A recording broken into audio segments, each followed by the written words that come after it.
Good evening ladies and gentleman. दरअसल मैं अपने आप को कोई बड़ी हस्ती या किसी से ऊपर नहीं समझता।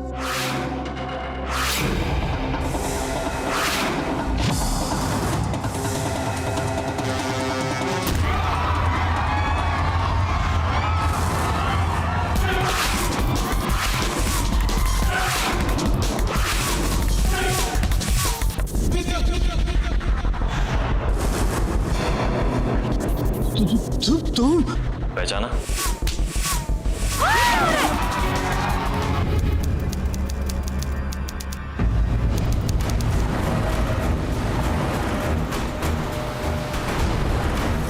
आइए जेंटलमैन, ये है हमारा रिसर्च सेंटर फ्लैशबर्ड। एविएशन और डिफेंस की दुनिया का सबसे बड़ा तहलका। ऐसी क्या खास बात है इसमें? सर ये इतना ताकतवर है कि किसी भी हवाई जहाज किसी भी प्लेन की स्पीड को बढ़ा सकता है। क्या ये सच है कि अगर आपके इक्विपमेंट को किसी फाइटर प्लेन में लगा दें तो दुनिया का कोई भी राडार उस फाइटर प्लेन को नहीं पकड़ सकता? या इट्स ट्रू। ये क्या है? It's just a routine checking, nothing else.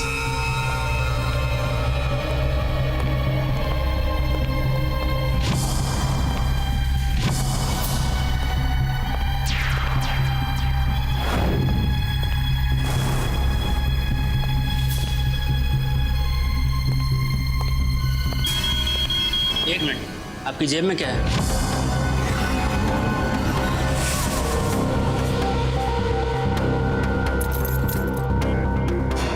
Just keys. आइए सर।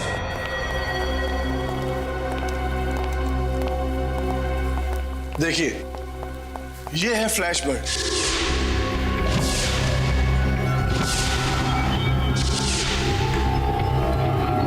ये सारे मिसाइल्स पूरी तरह से तैयार है? नहीं सर, अभी इनमें फाइनल कोडिंग होना बाकी है। कोडिंग? जी सर, इस मिसाइल के अंदर पहले पासवर्ड डाला जाता है, उसके बाद ही ये मिसाइल्स काम करती है। तो डालिए, देरी किस बात की? सर एक्चुअली जिन्होंने ये मिसाइल बनाई है, डॉक्टर अजय, वही इसमें फाइनल कोडिंग कर सकते हैं सर। कहाँ है ये अजय? और सर बस आने ही वाले होंगे।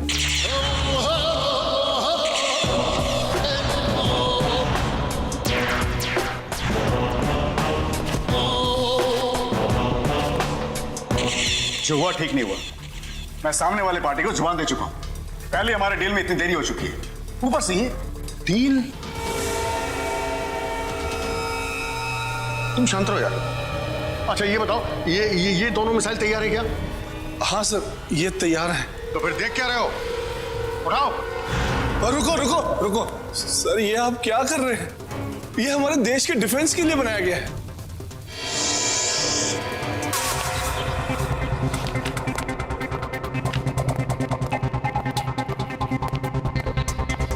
अरे रुको रुको, तू क्या देख रहा है? उठाना उसको। कह रहा हूं रुक जाओ रुक जाओ रुक जाओ। सर ये आप क्या कर रहे हैं? अगर आप इन मिसाइलों को किसी और को बेच देंगे तो वो तो हमारे देश के खिलाफ इस्तेमाल करेगा ना सर। अपनी बकवास बंद करो और हमारे सामने से हट जाओ। हाँ, मैं अभी लैब पहुंचा और तुम भी जल्दी से वो फाइनल कोडिंग का फॉर्मूला लेकर लैब पहुंचो। मुझे किसी भी हालत में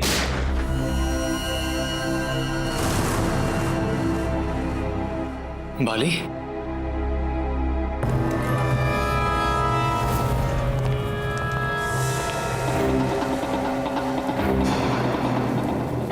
बाली, बाली, बाली, कौन है तुम लोग? क्यों? तो तू है अजय? तो चल जल्द से मिसाइल का फाइनल कोडिंग कर, हमारे पास वक्त बहुत कम है। नहीं करूंगा और होने भी नहीं दूंगा। अगर तू नहीं करेगा तो मैं करा लूंगा। तुम 7 जन्मों में भी नहीं कर पाओगे तुम। किसी भी साइंटिस्ट का दिन और रात खरीद लेंगे और उससे फाइनल कोडिंग करा लेंगे। लेके चलो मिसाइल। नहीं, रुको रुको, नहीं, आगे मत बढ़ना, आगे मत बढ़ना। मिसाइल नीचे रखो, मिसाइल नीचे रखो जल्दी। मैं फेंक दूंगा। अरे डीके के साथ मिसाइल लेके निकल। ठीक है, ठीक। मैं इसको अब मैं तेरे को गोली मार दूंगा।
Excuse me, waiter. Yes ma'am. One black coffee, please. Waiter एक काम करो, मेरे वास्ते भी एक जबरदस्त ब्लैक कॉफी लेके आओ। वैसे कितना अजीब इत्तेफाक है नहीं, आपका और मेरा टेस्ट बिल्कुल सेम टू सेम है। अच्छा वेटर, तुम एक काम करो, तुम दो नहीं बल्कि सिर्फ एक ब्लैक कॉफी लेके आओ। सर मैं समझाता रुको तुम। कॉफी शेयर करने से दोस्ती मजबूत होती, प्यार बढ़ता। सर कब से यही कहने की कोशिश कर रहा हूँ, आज ब्लैक कॉफी नहीं मिलेगी। कॉफी नहीं है? नहीं है सर। जाओ। एक चाय लाना प्लीज। अरे रुको, अब लाने तो दो लेके आओ, जाओ। Okay sir. हेलो विज्ञान सर। एक्चुअली मैं तुम लोगों के पास आने वाला था, लेकिन अचानक मुझे हेडक्वार्टर से फोन आया। उन्होंने बताया कि किसी नरेश नाम के सीनियर ब्यूरोक्रेट का किडनैप हो गया। ब्यूरोक्रेट का किडनैप हो गया?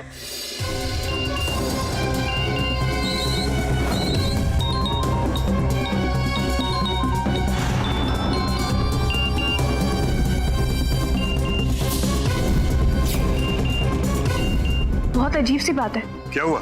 सर यहाँ रेस्टोरेंट में सबके फोन्स पे एक साथ मैसेज आ रहा है।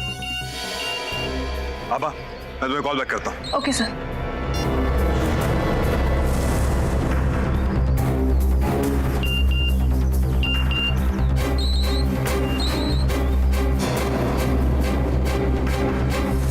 एक मिनट, मोबाइल दिखाएंगे?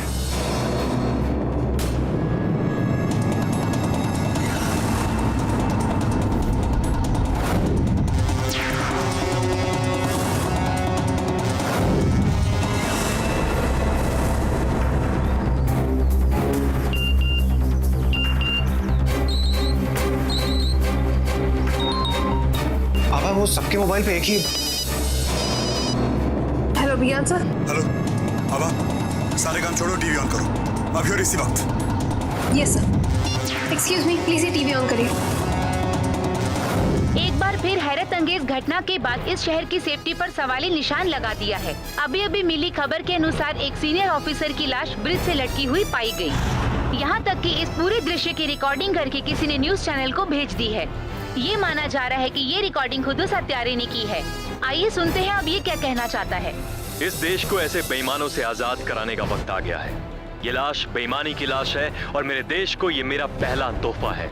कुछ और तोहफे अभी बाकी हैं। मैं हूं विद्युत।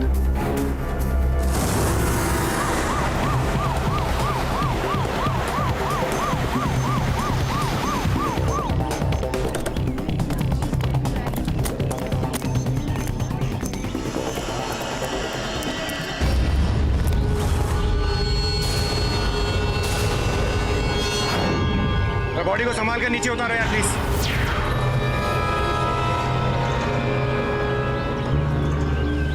बॉडी पर कोई भी घाव या चोट का निशान नहीं है।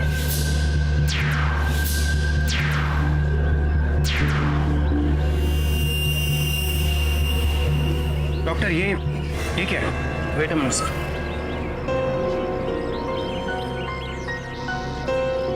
ये कौन तो भी होला आखिर? एक तो इसको मार दिया, मार के सब खुलेआम बॉडी लटका दिया और एमएमएस निकाल के पूरे देश में फैला रहा। कैसा कराऊंगा आखिर?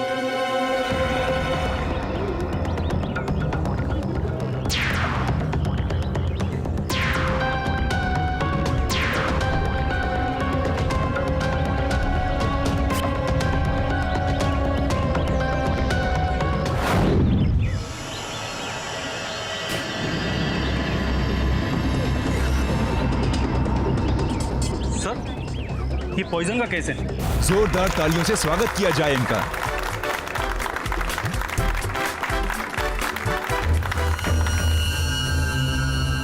Good evening ladies and gentleman. दरअसल मैं अपने आप को कोई बड़ी हस्ती या किसी से ऊपर नहीं समझता।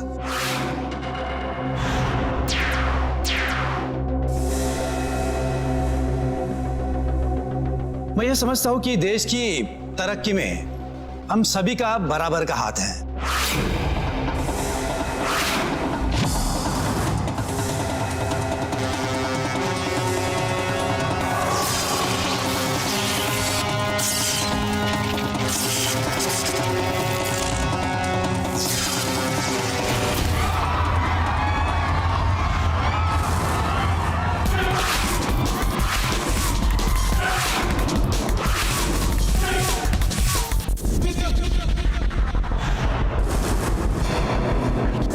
तुम पहचाना? और बाहर चलो, हाँ, उस तरफ, भागो, चलो चलो निकलो यहाँ से, निकलो। तुम जिंदा नहीं हो सकते, तुम तो मर चुके थे। नहीं, तुम जिंदा नहीं हो सकते। हाँ, दुनिया वालों के लिए मर चुका हूं मैं, मगर तुम लोगों के लिए अभी भी जिंदा हूं, जो तुम लोगों को तुम्हारे किए की सजा देने आया है। नहीं यश, मुझे माफ कर दो। तड़प तड़प के मौत हुई थी मेरी, तुम लोगों को भी वैसे ही मारूंगा, तड़पा तड़पा के। मुझे माफ कर दो अजय, मुझे माफ कर दो।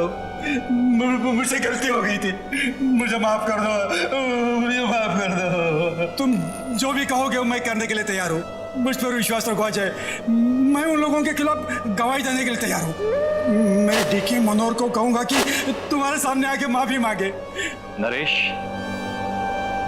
नरेश का नाम भूल गए तुम? मुझे माफ कर दो अजय, मुझे माफ कर दो। अब इस माफी की कोई कीमत नहीं।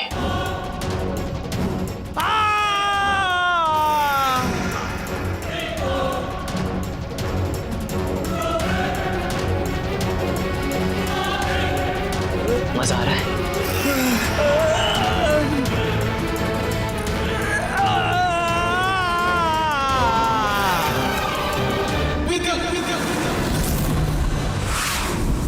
अभी मिली खबर के अनुसार इंडस्ट्रियलिस्ट मिस्टर अनिल का शव बिजली के खंभे से लटका हुआ पाया गया। हम आपको ये भी बताएं कि आज शाम को ही उनके अगवा होने की खबर हमें मिली थी। उनके अगवा होने के कुछ ही घंटों बाद उनका शव इस दर्दनाक हालत में पाया गया था कि उनके रिश्तेदार यहाँ तक कि उनके साथी भी उन्हें पहचान नहीं पाए। उनकी ये हालत किसने की, क्योंकि इस सवाल का जवाब न तो पुलिस के पास है न प्रशासन के पास। चश्मदीद गवाहों के हिसाब से वो बिजली की तरह तेज भागता है और अपना नाम विद्युत बताता है। सर, ये दोनों खून एक ही आदमी ने किए हैं। फॉरेंसिक रिपोर्ट से साफ हो गया है कि दोनों की मौत एक ही तरीके से हुई है। और सर मेरे समझ में ये नहीं आता कि ऐसा कौन है जो देश के बेईमानों को मारने का ठेका लेके रखा। अनुराग, हमें किसी भी हाल में हथियार नहीं डालने, लेकिन उससे पहले हमें यह पता करना है कि इन दोनों खून के मामलों में वो ऐसी कौन सी बात है जो इन दोनों केसेस को एक दूसरे के साथ जोड़ता है। इतना तो हम जरूर जानते हैं कि वो घूसखोरों से और रिश्वतखोरों से नफरत करता है, लेकिन ये दोनों ही क्यों? इन दोनों में कोई तो ऐसी बात है जिसके बारे में इस समय हमें नहीं पता। You're right, sir. अब अनुराग, तुम दोनों ऐसा करो कि ये दोनों जो मरने वाले हैं ना, उनका बैकग्राउंड चेक करो। उनकी जान पहचान वाले, उनके रिश्तेदार, उनके दोस्त, उनके दुश्मन, बच्चे, माँ बाप, सब कुछ। गो। Yes, sir. अभिज्ञान सर, मैं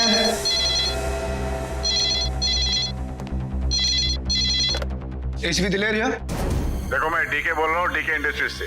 हाँ बोलिए डीके साहब। मुझे अभी के अभी पुलिस प्रोटेक्शन चाहिए। सिक्योरिटी? आपको? क्यों? तुम्हारे सवालों के लिए मेरे पास कोई वक्त नहीं है। अगर तुम चाहो तो मैं तुम्हारे हायर अथॉरिटी से भी बात कर सकता हूँ। नहीं मिस्टर डीके, आपको ये करने की जरूरत नहीं है। मैं टीम भिजवाता हूँ। Good day. डीके का फोन था। डीके वो इंडस्ट्रियलिस्ट? हाँ, वो इंडस्ट्रियलिस्ट। सडनली उन्हें अपनी सिक्योरिटी की प्रॉब्लम हो रही है, तो मैं ऐसा करूँ कि अपनी एक टीम लेकर उनके पास जाओ।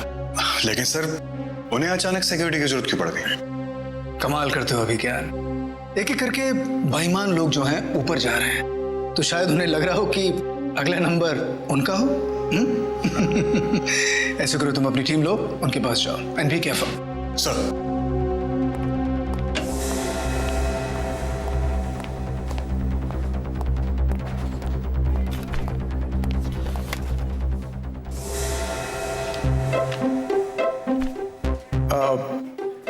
मेरे को तो ऐसा लगता है एसीपी साहब ना अगर बोले कि मेरे दिल की बात समझ जाते हैं।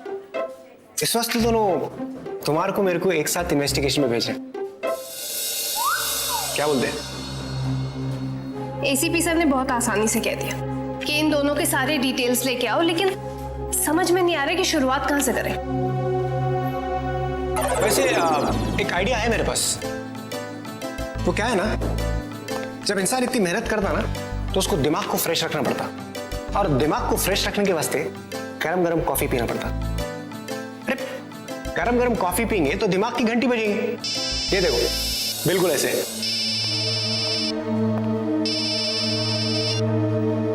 हेलो, तुम सिर्फ टीवी पर देखी सुनी खबरों से खुश हो या सच भी जानना चाहते हो? कौन बोल रहा है? फिलहाल मैं इतना ही बता सकता हूँ कि मैं अनिल सर के ऑफिस में काम करता हूँ। और कुछ जानना चाहते हो तो मुझे आकर मिलो। हेलो हेलो हेलो, क्या हुआ? कौन था फोन पे? पता नहीं कौन था, कह रहा था कि अनिल के ऑफिस में काम करता है, आके मिलने के लिए बोल रहा है। चलें? Of course, let's go. Mister DK, अच्छा हो गया तुम आ गए। इंस्पेक्टर अभिज्ञान। अरे भाई, ये विद्युत का क्या चक्कर है? हाँ? ये कौन है ये विद्युत? सबको मार रहा है वो। आप लोग उसके लिए कुछ कर रहे हैं या नहीं? मिस्टर डीके, हम उसे ढूंढने की पूरी कोशिश कर रहे हैं। आप फिक्र मत कीजिए, वो जल्दी पकड़ा जाएगा। Hello, excuse me. श्योर। अरे तुमने फोन क्यों किया? टीवी भी देखते नहीं हो क्या? पता नहीं नरेश मर गया है। हाँ, उसे किसी ने मार दिया। मेरी मानो, तुम कुछ दिनों के लिए घर से निकलना बंद कर दो। मैंने तो पुलिस पिटीशन मंगा ली है। अब मैं जहां भी जाऊंगा पुलिस के साथ ही जाऊंगा, समझे? फोन रखो, मैं बाप से बात करता हूं। सर। हाँ बोलो, अभी क्या? सर, यहाँ तो मामला कुछ और ही लगता है। क्या मतलब? सर, डीके अभी किसी से फोन पे बात कर रहा था। वो उससे कह रहा था कि घर से बाहर मत निकलना, क्योंकि हम दोनों की जान को खतरा है। ओह, शायद यही वजह है कि मिस्टर डीके को अपनी सिक्योरिटी के बारे में सडनली सोचना पड़ा। लगता तो कुछ ऐसा ही है। ये बहुत बड़ी लीड हमारे हाथ में लगी है अभी। तुम्हें पूरी तरह से इसके जड़ तक पहुंचना होगा। तुम ऐसे करो कि किसी भी तरह से डीके के ऑफिस में पहुंचो, उसके कैबिन में अच्छी तरह से छानबीन करो। आई एम श्योर कोई ना कोई कागजात या कोई ना कोई सबूत ऐसा जरूर मिलेगा जिससे ये दोनों खून जो हुए हैं, उन दोनों के बीच का जो कनेक्शन है वो साबित हो जाएगा। हाँ, बी केयरफुल। उसके ऑफिस में कोई भी इंसान तुम्हें पहचान न सके, किसी को तुम पर शक नहीं होना चाहिए। राइट? Yes sir.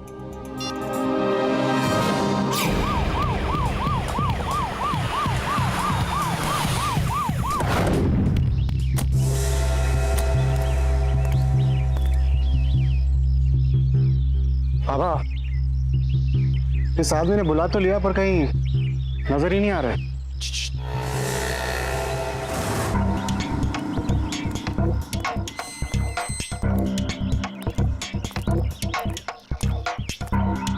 आइए।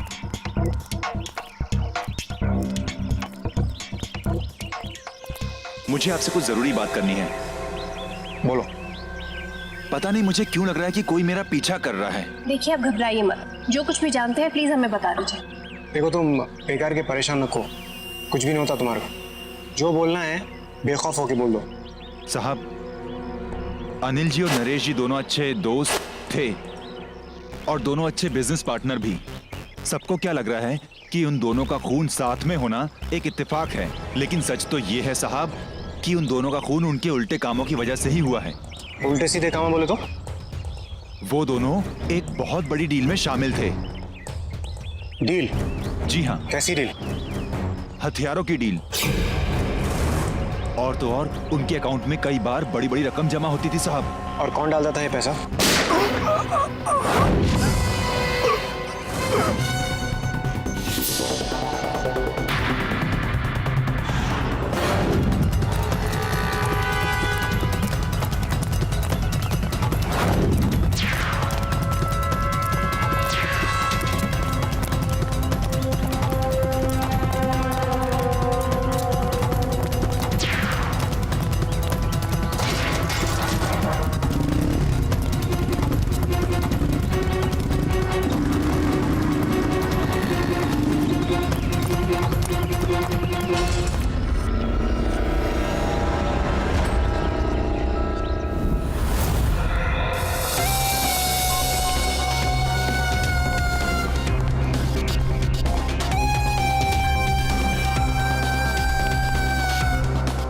कहाँ जाना है? किससे मिलना है? डीके जी के लिए पार्सल। लाइए, मुझे दीजिए। बताओ कहाँ साइन कर रहे हैं? आप डीके जी? नहीं, मैं उनका बॉडीगार्ड हूँ। तो मैं आपको क्यों दूंगा?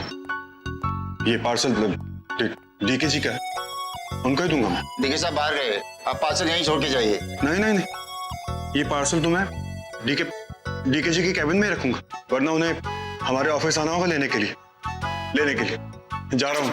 सुनिए रुकिए, पार्सल दीजिए, रख दीजिए।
सर काम हो गया है।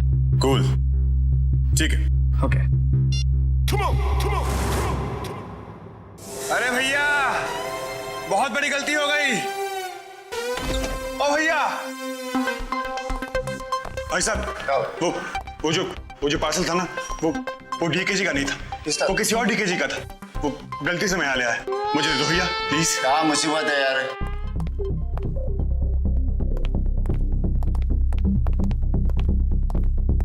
हेलो,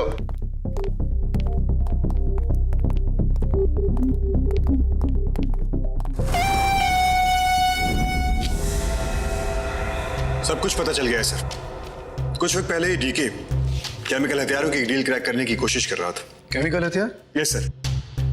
कई साल पहले एक बहुत बड़े लेवल पे कुछ साइंटिस्ट मिलकर केमिकल हथियारों पर रिसर्च कर रहे थे, जिसके बारे में किसी को कोई मालूमात नहीं है सर। लेकिन ये रिसर्च, ये एक्सपेरिमेंट्स, ये सब हो कहाँ रहा है? मेरा मतलब है कि कोई लेबोरेटरी या रिसर्च सेंटर तो होगा ना?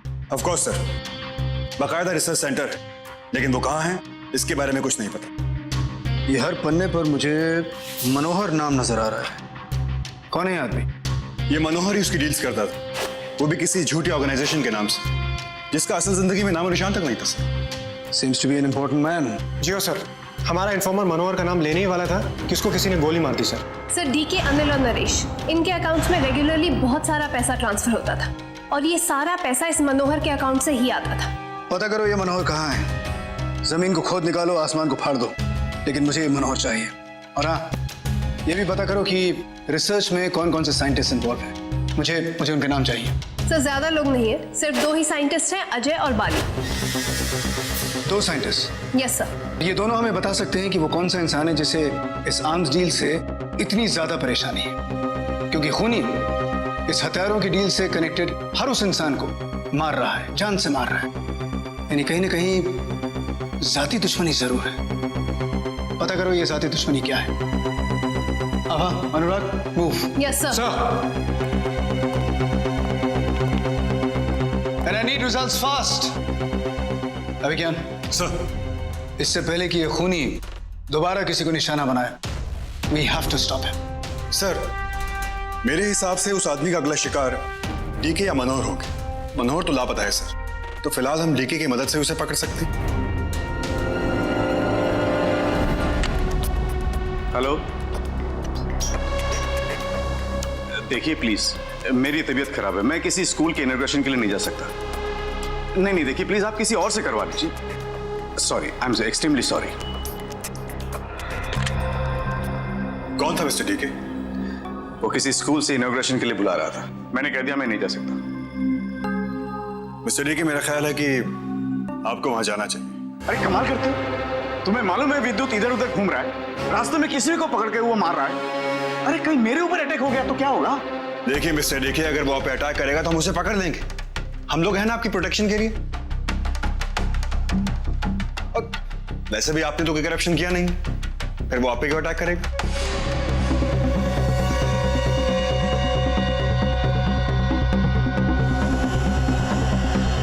ठीक है, तुम कहते हो तो मैं इनोग्रेशन के लिए चलता हूं। मैं आपका वेट कर रहा हूं।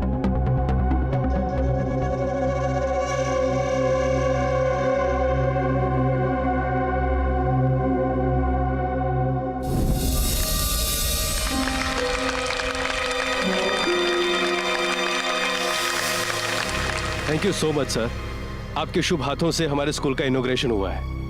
आई एम श्योर कि यहाँ के स्टूडेंट्स बड़े होकर आप ही के जैसे बनेंगे sir. Please please come sir, please.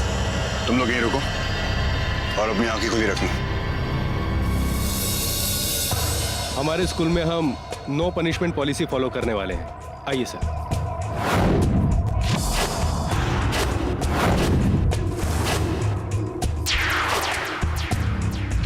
एक बात बताइए सर, क्या जिंदगी में आपको कभी पनिश किया गया है?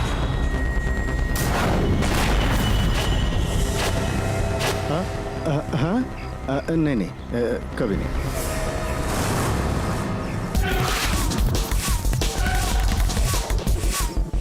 रुक ये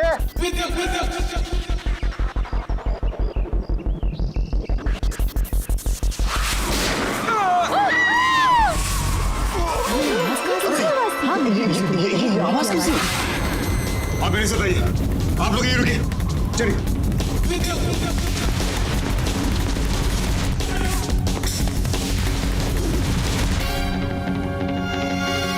चलिए।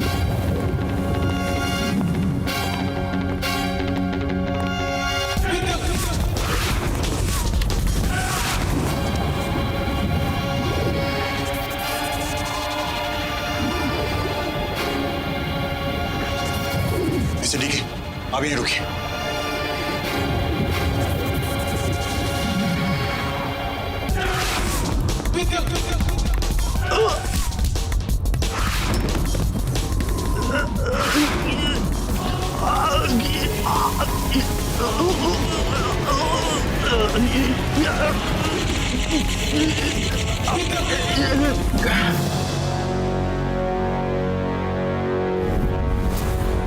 Yeah. Okay. 304. All right. Yeah, thanks.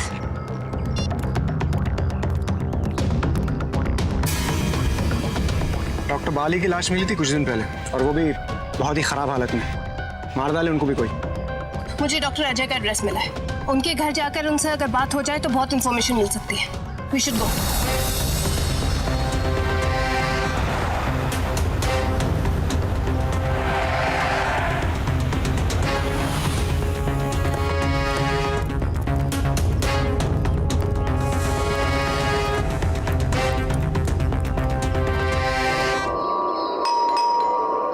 Doctor Ajay,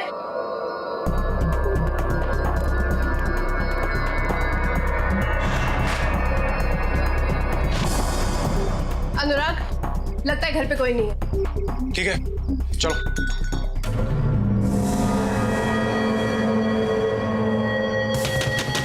दरवाजा खोलो,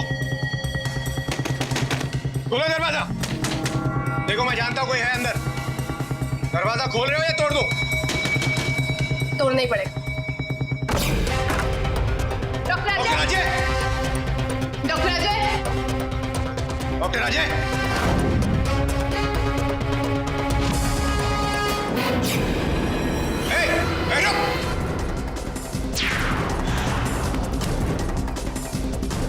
रुक जा भाई बात।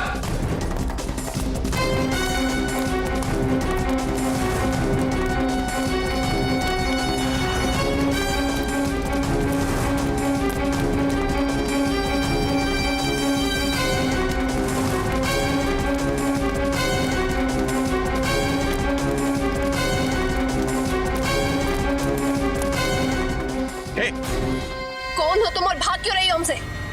मुझे जाने दो, मैंने कुछ नहीं किया। देखो, शराफत से सच बता डालो। मैं तो और भी तरीके जानता हूं मैं सच उगलवाने के, समझी तुम?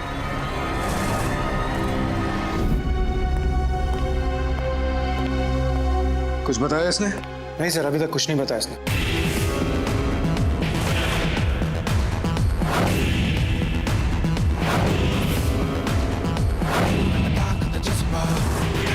क्या नाम है तुम्हारा?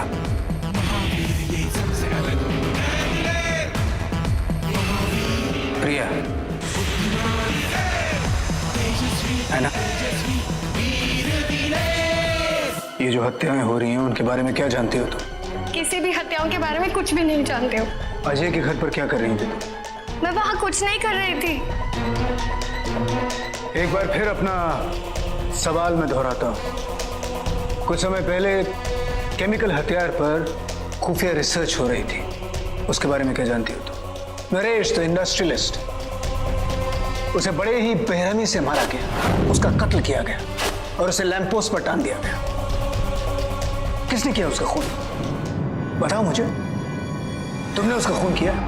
अनिल, हथियारों की डील में एक और नाम, उसे एक भारी पार्टी में उठाया गया, उसे मारा गया और बीच बाजार में उसे फेंक दिया गया। किसने मारा उसे? किसने मारा उसे? Sir, I am sorry sir, मैं डीकी को बचा नहीं सका, वो उसे लेके भाग गया। ओह गॉड। और हाँ, ये डीके अनिल और नरेश का सबसे अच्छा दोस्त, इस आर्म्स डील में शामिल सबसे बड़ा नाम। बताओ मुझे, इन सब लोगों को कौन मारना चाह रहा है? कौन इनकी जिंदगी लेना चाह रहा है? बताओ मुझे। और ये बाली और अजय, यही वो दो साइंटिस्ट हैं जो इस रिसर्च के हेड थे। बाली तो मारा गया, और अजय कहाँ है? अजय कहीं अजय नहीं ये सारे खून तो नहीं किए? देखो भैया, ये सारे लोग मर चुके हैं, सब मर चुके हैं, और कहीं उसकी जिंदगी खतरे में तो नहीं? इसलिए तुम हमें बताओ, तुम्हारा उसके साथ क्या रिश्ता है? तुम उसके घर में क्या कर रही थी? बताओ मुझे प्रिया, तुम्हारा उसके साथ क्या रिश्ता है? बताओ। Come on, goddammit, tell me!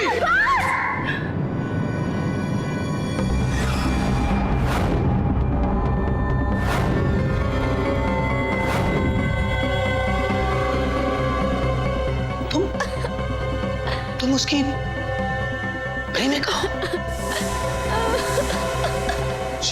She's his girlfriend. अरे ये जिंदा है, वही कर रहा है ये सब, वही है विद्युत।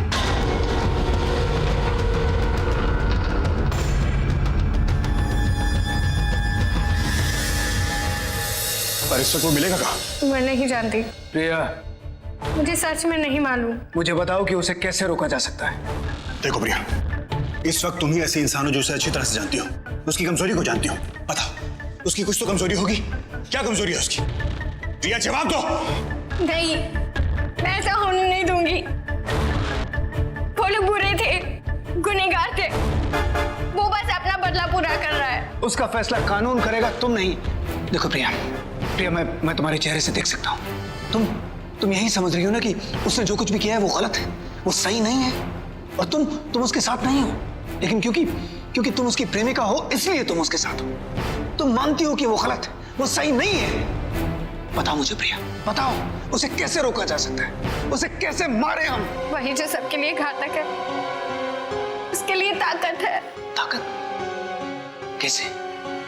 कैसे? उसकी छाती पर एक सिलेंडर है जिसके अंदर फ्लोरिक एसिड है, वो उसके दिल का काम करती है। और अगर उसका सिलेंडर अपने आप खत्म हो जाए तो? और अगर उसे तोड़ दिया जाए तो? तो उसकी ताकत खत्म हो जाएगी, वो मर जाएगा, वो मर जाएगा।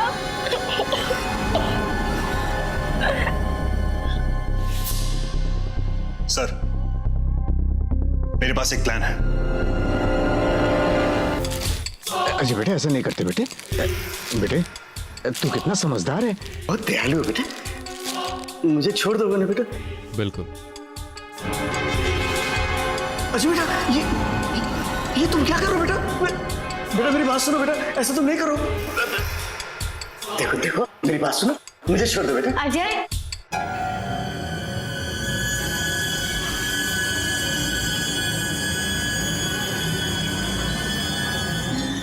प्रिया, तुम यहाँ क्या कर रही हो? अजय तुम ये सब क्यों कर रहे हो? माना कि इन्होंने तुम्हारे साथ गलत किया, अपने आप को देखो, बदला लेकर तुम में और इनमें क्या फर्क रह जाएगा? बात सिर्फ बदले की नहीं है प्रिया, मैं हर भ्रष्ट आदमी की सजा बनना चाहता हूं, मैं इसे छोड़ूंगा नहीं। तुम अब मेरे अजय रहे नहीं, क्योंकि मेरा अजय मेरी कोई भी बात नहीं टालता था। इस ताकतवर अजय से मैं नफरत करने लगी।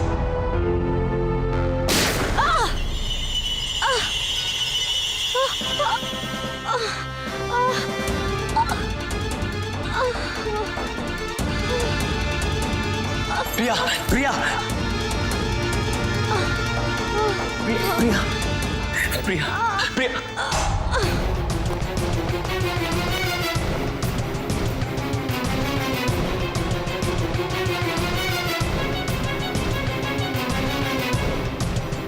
तुमने इसे क्यों मारा? प्रिया की क्या गलती थी? I'm gonna kill you all. I'm gonna kill you all. अभी जाओ यहाँ से। सर जाओ तुम।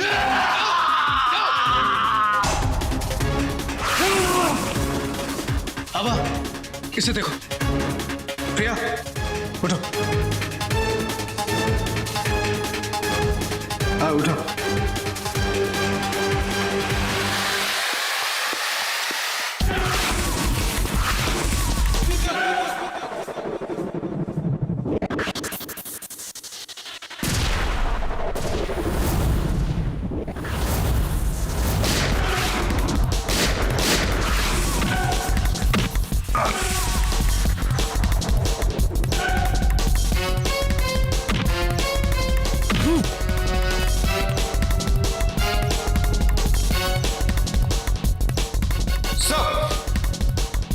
सर आप निकल जाइए।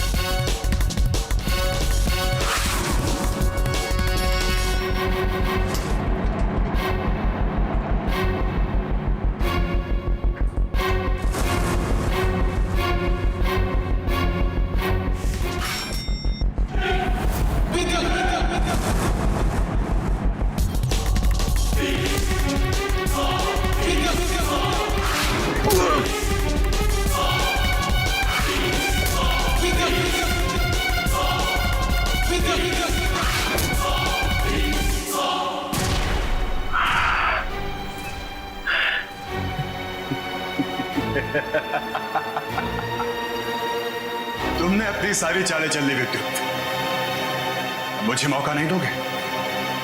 लगता है तुम्हारा दिमाग ठिकाने नहीं है। तुम भले ही बहुत तेज दौड़ते हो विद्युत, लेकिन एक पुलिस वाले के दिमाग से ज्यादा तेज नहीं। गुड बाय विद्युत।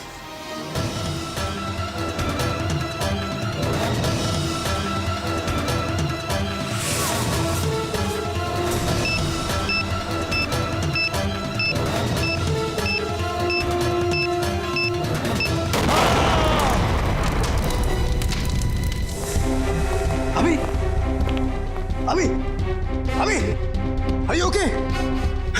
तुम Yes sir, I'm okay. Come on, pick him up. चलो उठो उठो, अस्पताल लेके जाओ उसे।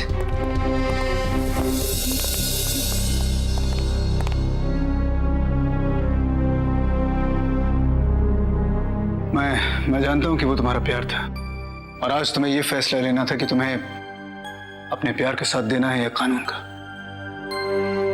और मुझे खुशी इस बात की है कि तुमने कानून का साथ दिया।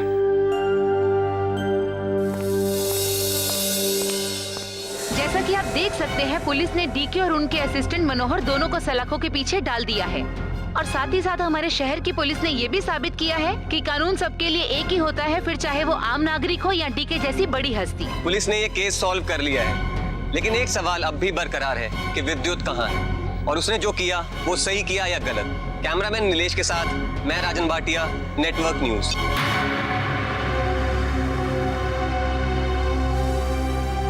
क्या हुआ भा? तुम्हारे चेहरे का हाव भाव कुछ कहना चाह रहा है। कहीं तुम्हें ऐसा तो नहीं लग रहा कि पुलिस ने कुछ गलत किया? Of course not sir. In fact इस बहादुर टीम का हिस्सा होने पर फक्र है मुझे। प्लीज एक्सक्यूज मी, मैं अभी कैंसर को मिल के आती हूँ। अब हमें बड़े ही साफ और सरल तरीके से ये बात लोगों तक पहुंचानी थी कि कोई भी कानून को अपने हाथ में नहीं ले सकता, कोई नहीं। अगर आपके पास असीम ताकत है, असीम शक्ति है, तो ये आपका फर्ज बनता है, आपकी जिम्मेदारी है कि आप उसका दुरुपयोग ना करें। अगर आप कानून की मदद करना चाहते हैं तो वो तरीका भी सही होना चाहिए, क्योंकि कानून से ऊपर कोई नहीं। न ये इंसान, न तुम, और न ही एसीपी दिलेर।